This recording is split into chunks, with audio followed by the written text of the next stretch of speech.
Hello friends, આજે આપણે બનાવીશું પનીર ભુરજીની સબ્જી, જે બનાવવી ખૂબ જ સરળ છે અને ખાવામાં પણ એટલી જ ટેસ્ટી લાગે છે. આ સબ્જી ઘરની જ વસ્તુમાંથી બનીને તૈયાર થઈ જશે અને આપણે એકદમ ઢાબા સ્ટાઇલ બનાવીશું. તો જો તમે પનીર ભુરજીની સબ્જી આ રીતે ક્યારેય નથી ટ્રાય કરી તો એકવાર જરૂરથી ટ્રાય કરજો. ખરેખર તમને ચોક્કસ પસંદ આવશે.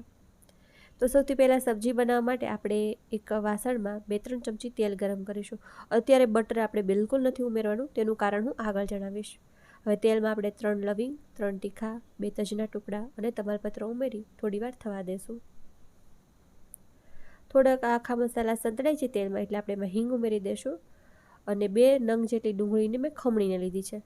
ડુંગળી હંમેશા ખમણીને જ યુઝ કરવાની છે, જેથી કરી તેનું ટેક્સચર એકદમ સરસ આવે. ક્યારે પણ મિક્સરમાં ક્રશ કરેલી ડુંગળીનો યુઝ નહીં કરવાનો.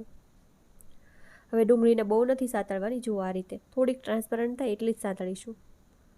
ત્યારબાદ આપણે તેની અંદર આદુ, લસણ અને મરચાંની પેસ્ટ નાખીશું, જેમાં મેં 12થી 14 કળી જેટલી લસણની, થોડોક ટુકડો આદુનો અને એક મોળું મરચું લીધું છે.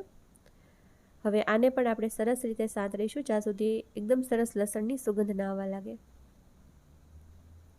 મસાલો સરસ સંતળાઈ ગયો છે. ત્યારબાદ આપણે આની અંદર 3 નંગ જેટલા ટમેટાં હતા, તેને મેં એટલે કે ખમણીને જ લીધા છે. તમે ચાહો ને તો ટમેટાને મિક્સરમાં પણ ક્રશ કરી શકો છો. હવે તેને પણ આપણે સરસ રીતે મિક્સ કરી લેશું અને હવે આપણે આમાં મસાલા નાખી દઈએ. તો મસાલામાં સૌથી પહેલાં અડધી ચમચી તીખું લાલ મરચું, સાથે જ આપણે થોડી હળદર ઉમેરી દઈએ, અડધી ચમચી ધાણા જીરું પાવડર, સ્વાદ પ્રમાણે આપણે આમાં મીઠું ઉમેરી દઈશું અને આનો કલર સરસ આવે ને એના માટે અડધી ચમચી મેં કાશ્મીરી લાલ મરચું નાખ્યું છે.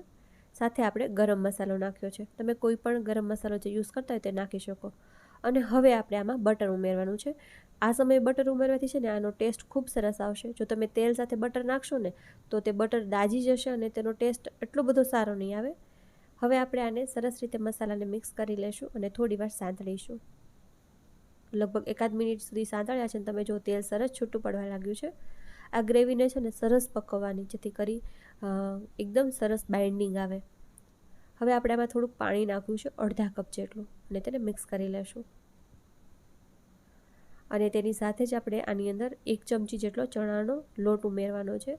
ચણાનો લોટ ઉમેરવાથી શું થાય કે જ્યારે તમે પનીર નાખો ને તો તેમાં બાઇન્ડિંગ સરસ આવે.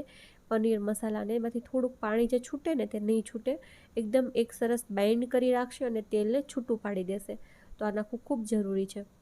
હવે આપણે આને બધું બરોબર મિક્સ કરી લીધું છે. હવે આને ઢાંકી અને થોડીવાર પકવીશું. તો લગભગ 1-1.5 મિનિટ પકવ્યું છે અને તમે જુઓ કે તેલ સરસ છૂટું પડી ગયું છે અને ગ્રેવી આપણી ખૂબ સરસ થઈ ગઈ છે. આ રીતે તેલ છૂટવું જોઈએ. ગ્રેવીને સરસ ટાઈમ આપવાનો, જેથી કરી પનીર ભુરજીનું જે ટેક્સચર આવે ને તે ખૂબ સરસ આવશે. હવે આપણે આ સમયે આમાં મલાઈ ઉમેરવાની છે. તો લગભગ આપણે 2થી 3 ચમચી જેટલી દૂધની મલાઈ નાખીશું. દૂધની ઉપર જે તર થાય ને તે જ છે આ. હવે તેને સરસ રીતે આપણે મિક્સ કરી લેશું. પનીર ભુરજી છે ને બનાવવી ખૂબ સરળ છે અને ખાવામાં બહુ જ ટેસ્ટી લાગે છે. એકવાર આ રીતે ટ્રાય કરજો. તો જુઓ બધું જ બરોબર મિક્સ કરી લીધું છે અને તમે જુઓ તેલ પણ સરસ છૂટી રહ્યું છે ચારે બાજુ. તો બસ આ સમયે આપણે આમાં પનીર નાખીશું. 200 ગ્રામ મેં પનીર લીધું છે. એક માણસ માટે જ્યારે તમે પનીરની સબ્જી બનાવો એટલે 50 ગ્રામ પનીર ઇનફ હોય, એટલે 4 વ્યક્તિ માટે છે તો 200 ગ્રામ. હવે ફ્રેશ ધાણા ઉમેર્યા છે અને મિક્સ કરી લેશું. આ માપથી કરજો, એકદમ પરફેક્ટ થશે. આ એકદમ પરફેક્ટ માપ છે. તો એકદમ સરસ મિક્સ કરી થોડીવાર આપણે આ જ રીતે મસાલામાં પનીરને સાંતળ્યું છે અને ત્યારબાદ આપણે આમાં થોડુંક પાણી નાખીશું. લગભગ આપણે અડધા કપ જેટલું પાણી નાખવાનું છે. ઠંડુ પાણી નહીં નાખવાનું, થોડુંક નોર્મલ ટેમ્પરેચરનું હોય તેવું જ નાખવાનું. તો અડધા કપ જેટલું જરૂરિયાત પ્રમાણે આપણે આમાં પાણી ઉમેર્યું છે અને બરોબર મિક્સ કરી અને આને ઢાંકી દેશું અને થોડીવાર થવા દેશું. તો લગભગ આપણે આને 1થી 2 મિનિટ સુધી મીડિયમ ગેસ પર થવા દીધું હતું અને તમે જુઓ કે સાઈડમાંથી બધેથી તેલ છૂટવા લાગ્યું છે અને ખૂબ જ સરસ આનું ટેક્સચર પણ આવી ગયું છે. બસ આ રીતનું આપણું સબ્જી તૈયાર થવું જોઈએ. હવે આપણે આમાં કસૂરી મેથી ઉમેરી દઈશું. કસૂરી મેથીથી આનો ટેસ્ટ ખૂબ સરસ આવે છે એટલે ચોક્કસ ઉમેરવી.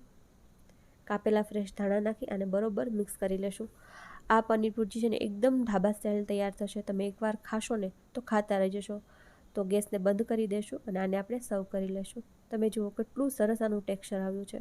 એકદમ સરસ તેલ છૂટી ગયું છે. જો તમે ગ્રેવી સરસ પકવશો ને એટલે સરસ તેલ છૂટવા લાગશે, તમારી ગ્રેવીમાંથી પાણી નહીં છૂટે. તો એ વાતનું ધ્યાન રાખવાનું. આને સર્વ કરી લઈએ. બન્યું છે ને જોતાં જ ખાવાનું મન થઈ જાય તેવું. આ શાકને તમે રોટલી, રોટલા, પરોઠા, બ્રેડ કે પાવ સાથે પણ ખાઈ શકો છો. ખૂબ જ ટેસ્ટી લાગે છે. તો તમે પણ એકવાર ચોક્કસથી ટ્રાય કરજો આ રીતે અને કોમેન્ટમાં જણાવજો તમને આજની આ રેસીપી કેવી લાગી. અને હા, તમે સબસ્ક્રાઈબ નથી કરતા તો સબસ્ક્રાઈબ કરવાનું બિલકુલ ના ભૂલતા જો તમને રેસીપી ગમી હોય તો. મળીએ નવા વિડીયોમાં. ત્યાં સુધી થેન્ક યુ ફોર વોચિંગ.